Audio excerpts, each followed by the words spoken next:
Is to call for the immediate release of all its staff. Hashim Al-Barra, Al Jazeera.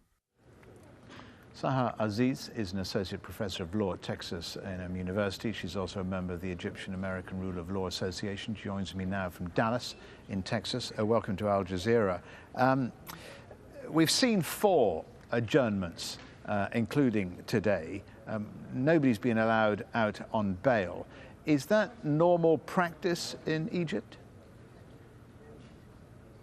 Well, like in many other judicial systems, the court, the judge has a lot of discretionary authority to determine the schedule of a case. And so there are other cases in which a judge will adjourn. It's unclear in this case what the basis for the adjournment is. One could speculate as to whether there is sufficient evidence for the prosecution to convict, or whether it is due to political pressures, because, as you have reported, this case is very, very problematic and troublesome to both journalists in Egypt and also journalists worldwide.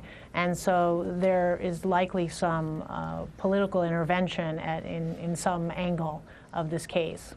Well, that's an important question that you raised there, Sahar. Do you believe the Egyptian judiciary is politicized? And if so, to what extent? Well, that is an open question. I think what's happened in the past 3 or 4 years has caused many concerns.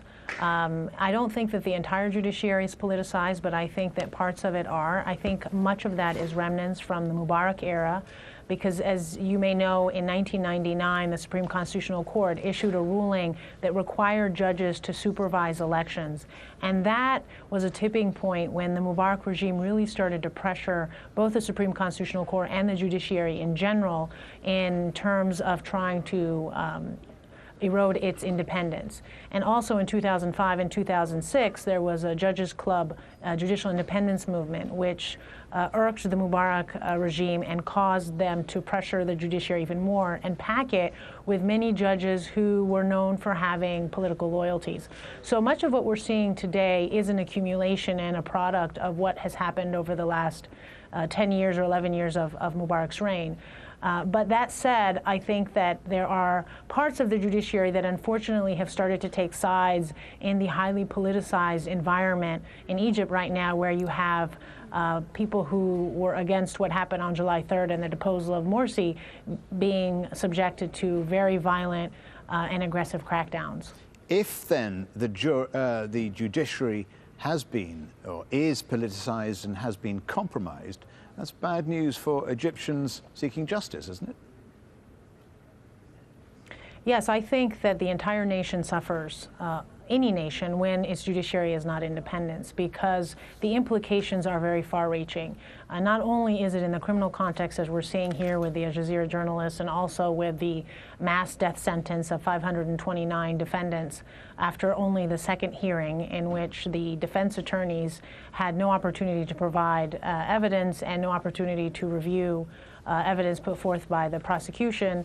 But it also affects the business climate and the economic climate, because truthfully, I doubt that foreign investors are going to want to invest in any nation where they feel that the judiciary will not give them a fair shot if there were any dispute, commercial dispute. So I think that judicial independence is clearly should be a top priority right now. And I think that it's time for Egyptians to put that at the top of the agenda and to work with those judges in the judiciary who are ethical, who are professional, and who are concerned with preserving its independence, and those judges do exist. And I think it's time for that movement to become a priority. Sahar Aziz, Associate Professor of Law in Texas. Thank you very much, Sahar. New inquests are being held into Britain's worst sporting tragedy.